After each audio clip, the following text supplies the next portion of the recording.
All right, so this is part two. I'm gonna show y'all a couple of things during part two of good setups, bad setups. I know I said I wasn't gonna go back and look, but I'm finding it hard to keep up with the trades while I'm babbling. So the first thing I want to say, and you're not going to hear me say this very often. We did have a question: is how often does it go bad? I want you to fail at this. The first time through, not fail completely. I want you to fail on trades. You're going to fuck up and forget to adjust stop loss, take profit. You're going to screw up, forget to set your lot size. You're going to screw up and forget to look left.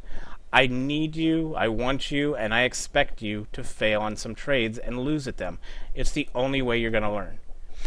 Are you going to win every time at this? No. If you stick strictly to the rules of it, more often than not, you're going to be in profit, and that's what it's all about. But as you first get going, more often than not, it's probably going to be an error on your part that causes a bad trade, and I need you all to fail. There is no if, ands, or anything about it. You need to learn from your losses. You need to stick to the little $100 account we're setting up, because the idea here is during demo, I'm trying to put a little pressure on y'all. If you decide to do my FX book and share it, that means everyone in the damn group is going to be able to go in and look at your trades and see whether you're doing good or bad. That'll hopefully be a little bit of pressure on you too. What I like about this is with binary options, I can't force you to share. I can't force you to share with this either, but I can set up automated sharing, so once it's done, all you have to do is trade. But again, I expect you to fail, and if you don't, there's something wrong. You're an idiot savant, and that's great if you don't. But I expect you to fail. I even screw up sometimes. Like, hell, someone pointed out I had a 75 pip take profit. I would have had to go back in and fix that, but I make mistakes too. We're all human, so we're all going to make mistakes. We're all going to screw up. If during a day when you're trading you find yourself making mistakes constantly, stop trading. Remember, after each loss, you need to go in and look at the trade and look at everything. You pause your trading. I don't care if there's another setup. You missed that setup. You pause your trading and review your trade. One of two things is going to happen. It was your fault or the market conditions went against you. That's it. Your fault, market conditions went against you. If it was not your fault and market conditions went against you, you deal with it and live with it. That's just going to be part of learning to suck it up and be a real trader. If it was your fault, then you need to beat yourself over the head and make sure you don't make that mistake again. Now, even when I beat myself over the head, I still make the same mistakes over and over sometimes. I might not make them in the same day, but mistakes are going to happen. So you also need to realize that you're going to make a mistake and you're going to lose a trade. So beat yourself over the head, but don't lose your goddamn mind. Go out and double, triple your trade size to try and make it up. You need to be consistent with your trade size, with your take profit and stop loss, so that a mistake is just going to become part of your trading routine. If you can't get used to taking a loss, whether it was your fault or the market's fault, you're never going to make it, because you're going to do something stupid and you're going to go out and start increasing trade sizes. You're going to start increasing your take profit and stop loss to unobtainable results, or you're going to start moving your stop loss around because, hey, that trade's going to turn around eventually. And then you end up, instead of taking a 6 pip stop loss, you take an 18 pip stop loss, and you basically wiped out 2 days of trading. So you need to follow the rules, learn to handle losses, and pat yourself on the back when you do a good trade. There's nothing wrong with being excited over a good trade. Everyone says you have to trade emotionless. To a point, yes. But more, for me, be happy, be sad, just follow the rules. Learn to deal with your emotions and continue to follow the rules. It's as simple as that. You're human. The people who say trade emotionless, yes, trade with logic. Fuck the emotions. They're going to be there either way. When you win a trade, you're going to be happy. When you lose a trade, you're going to be sad. It's dealing with the emotions that's going to make or break you. As long as you can deal with your emotions and follow the rules, you'll do fine. And whether your rules are mine or your own, it doesn't matter. It's just you have to, when I say you have to have your metrics, there has to be something constant that's there in order to judge whether you're doing good or bad.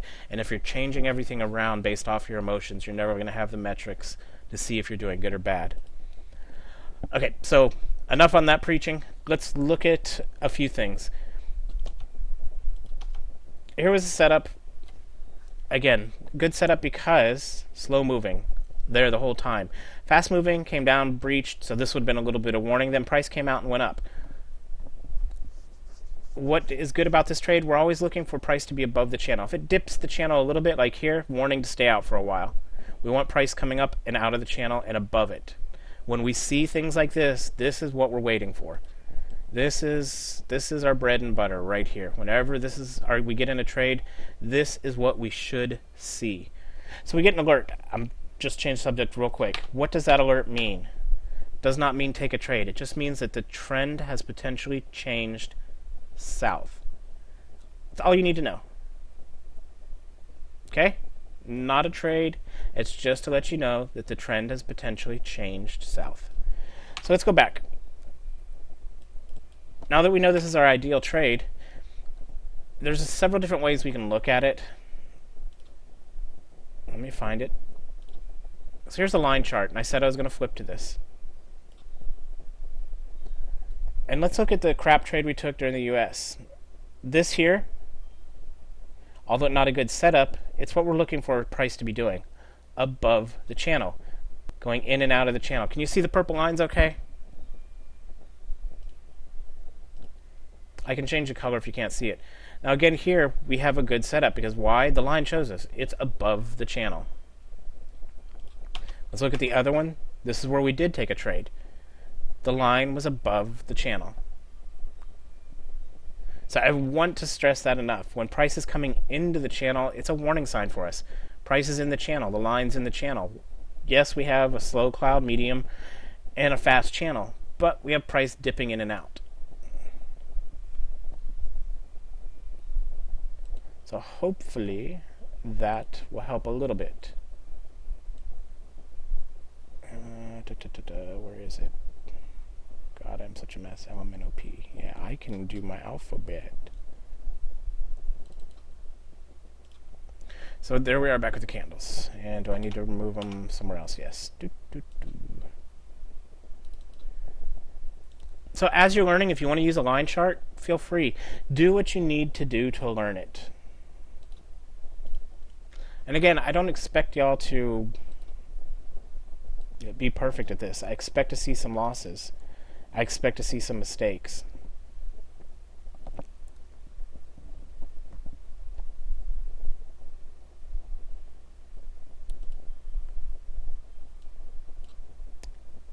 Alright, questions, anything like that? We'll look for a little bit for some trades. As for recording, I will probably pause the recording or turn the recording off now.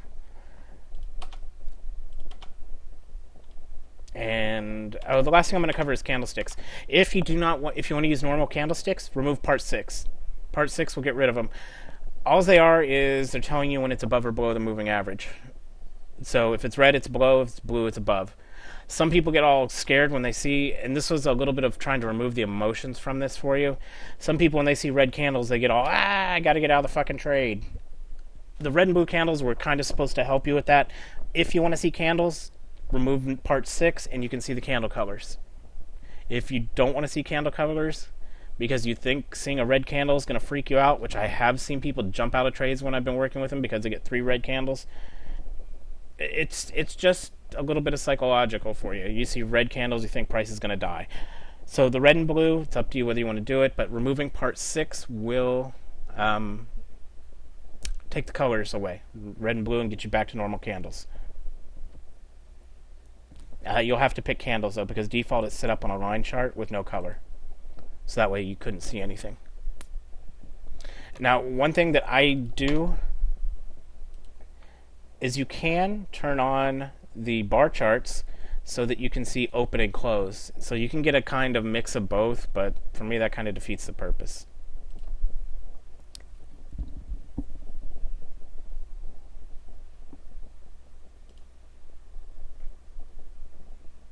Alright, so I would ask, let me see, I'm going to move this so I know what I asked.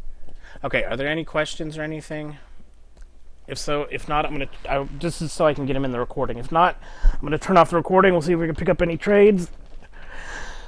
Tomorrow, same shit over again. We're going to start off with the rules and go through and pick up trades. Today's a little bit flat So, meh.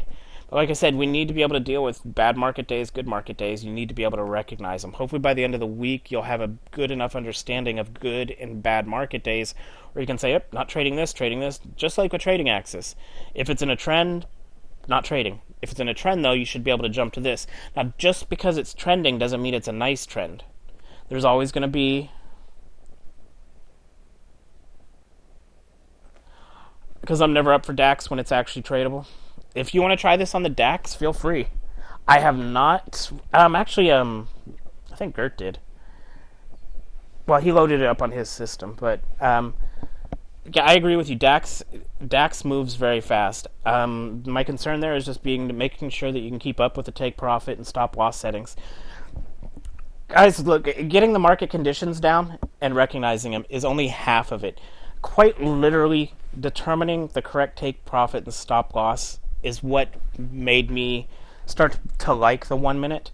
The problem I was having is I couldn't judge my take profit and stop loss. I was getting freaking stopped out all the goddamn time. And if you've known me for the last 2 years, you've seen version after version after version of how to trade the 1 minute. And this is what I settled on because I like it. It's easy and visually easy to understand, and I've been doing very well with it. The things you have to remember are trend, staying out of chop, which chop can be identified by price moving into the fast moving, and if we're getting dips into the medium, then we're definitely in some chop. And if it touches down here, that's a problem, because this rainbow is a freaking trailing stop loss, and we should almost never be hitting that if we're looking to take a trade. The second thing for y'all, and I've said it already, you need to use these numbers to identify your proper take profit and stop loss. The trade needs to be able to breathe. If the trade cannot breathe, you're going to get stopped out. And the third thing that helped me is being able to visually, and this is why I like inlines, I can visually look at the chart and know that right now I'm getting 2 pip candles because it's inside this red channel. This red channel from top to bottom is 2 pips. So use the visual cues that I've given you with inlines, use the statistics you get on candle size to set stop loss and take profit. You can use inlines to determine when the market is trending or ranging. If price is not in this channel when you have the appropriate take profit and stop loss, like it looks like this now, then we're trending. Let me see if I can find an example where... we don't have one right now. I do have some over on my... here. Let me bring up a couple examples of what happens when you trade this bitch on Asia.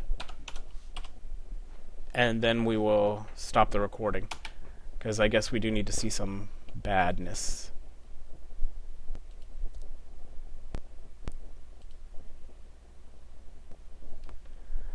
Where the hell is my drive? Sorry, I'm going to get my drive and I'm going to pull up a couple samples of bad trades. Or not bad trades, of bad... when the market conditions are not... because, like I said, market conditions are going to be your most important thing. Okay, here, I found it. Let me pull up a couple charts for y'all.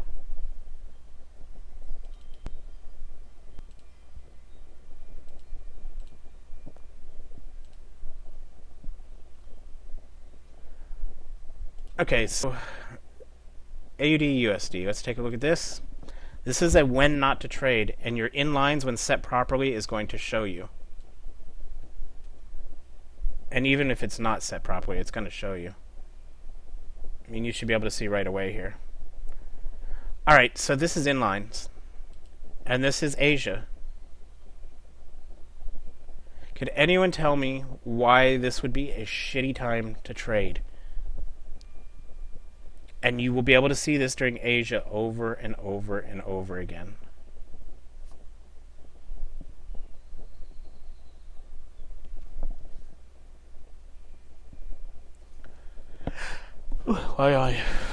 Man, my delay is horrible today. I'm literally getting almost a 30-second delay on between I say it and y'all see it. But again, why is this shit? Why do we not trade it? One, it's completely fucking flat. You can see that right away. It is completely flat.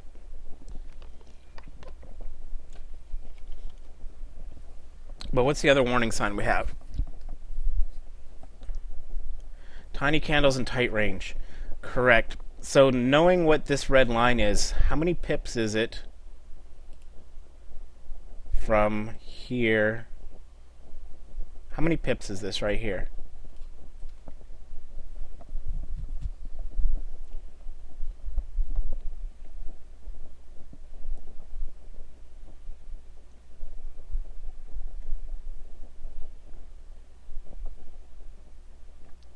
Price and channel, correct.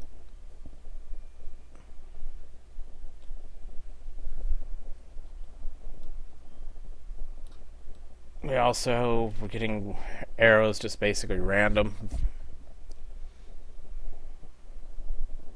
While that's doing that, I'm going to bring up another one. Let's look at Euro USD.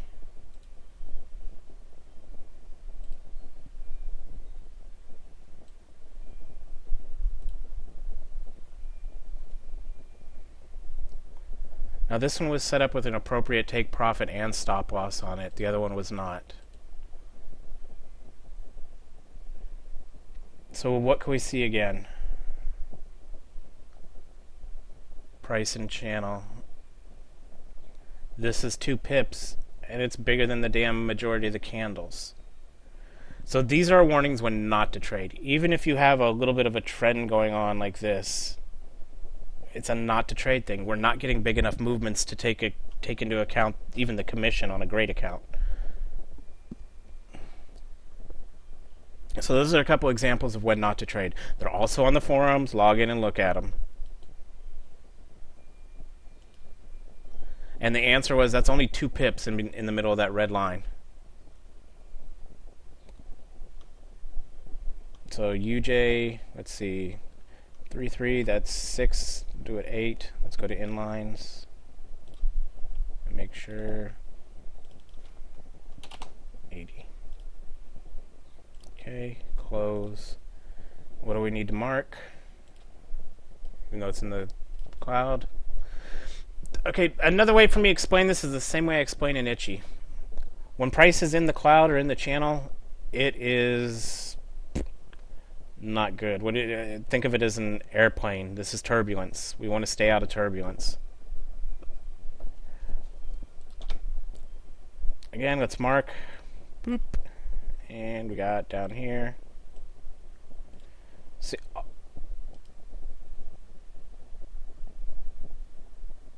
yep, if our take profit stop loss is, we put 8. For inlines, we want it to match our take profit stop loss. So we have 3.3 and 1.74. So this is an interesting one. So it's 3.3, that's 6, but then we only have a 2 here. So we could go with a 7 to be safe.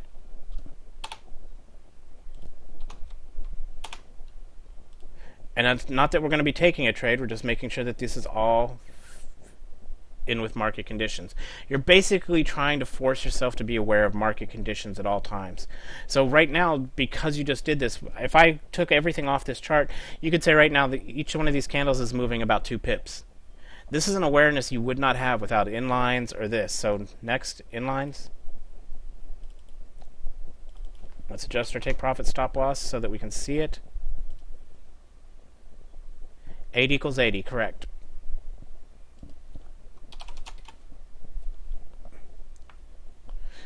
And again, this is mainly for you to be able to look left on your chart and see if something is going to stop that trade from going. We have not had that condition yet. Let's see if we could. I don't think we could even find. Okay, so this is not a trade. Let me repeat, this is not a good trade. But this is what inlines is used for. Here's price, here's our target, and we have a swing. This isn't a very good one. So let's say, and I'm going to take a trade so you can see what to do, okay? And let me repeat, this is not a good trade. So we take, let's see, 8, 8, 3, could drop it to 9. This is just a fakie. I'm showing you what to do if inlines is saying we have a barrier, but it's an excellent setup. So we take our buy.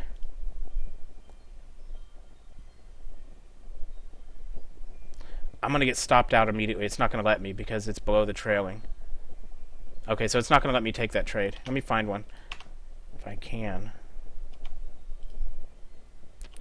Everything's riding this right now. If I open a trade right now, this is another thing. The EA is already set up for you. The template sets it up. If we open a trade right now, here, let me show you what happened. You see this rainbow? I opened a trade and it closed it. Why? Because I was on the wrong side of the trade. So if you're stupid and you do a completely wrong trade, the system shuts it off. If you open a trade on the wrong side, it turns it off for you. It will not let you trade on the wrong side. Once the price is on the right side, it will let you place a trade, but you're going to be so damn close to this. So right now, I hit a buy here because I was going to try and show you how to deal with moving your take profit stop loss. It closed the trade. As soon as it opened, it said, no, stupid, you're on the wrong side of the trend, and it closed it. So if by chance I get a total moron, I'm not saying y'all are, if we get a total moron and he tries to open up a trade on the wrong side of the trend, the system closes it. It says, fuck, no, you're not doing this. Same here. If I open this up, as soon as price hits here, it closes it. Price right here can't open because it's going to close it. So I have no way to dick around and show y'all right now. Oh, yes, I do.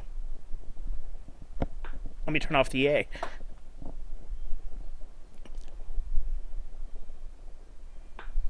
Give me a sec.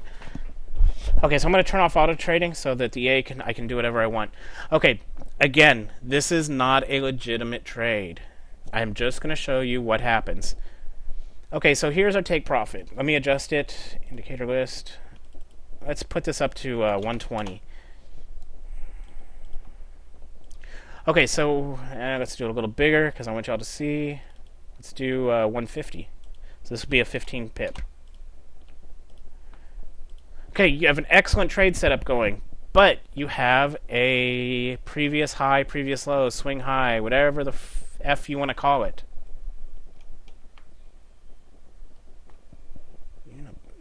Roman, you don't listen. Quick deal, Roman. Covered it at the beginning of the video. I'll show you again in a minute, okay? Here's our trade. This is not a good trade. Again, not a setup, not a trade. I'm showing you how to adjust take profit stop loss. Using inlines, you have a 15 pip target based off of average candle size. None of this is correct. Just deal with me here for a second. It's okay, Roman. I'll show you. So we have a 15 pip target based off of everything's telling us 15 pip, 15 pip. So let me set it up right. I have the auto trader off so that I'm not going to get stopped out. Now we hit buy. It won't let me. I have to... Shit. I wonder if I could do it and turn it off. Auto trading, buy. Okay, it's in. Nope, see? It already cut me off. Fucking shit, man. Here, let's just do this then. I'm going to remove it. So I can do... I really want to... I'm fighting with the safety I put in on my own damn system. Okay, I removed it off there. Buy. Fuck me. Son of a bitch. Now that I don't have an expert on there, it's not letting me. Oh. Okay, so screw it. I will do it by hand. Whenever you place a trade, it draws the line. And here, all you have to do to the line is drag it down to the appropriate take profit. And if your stop loss is... This sucks. I'm just going to wait for a good setup to show it, but... Let's see if we have one yet.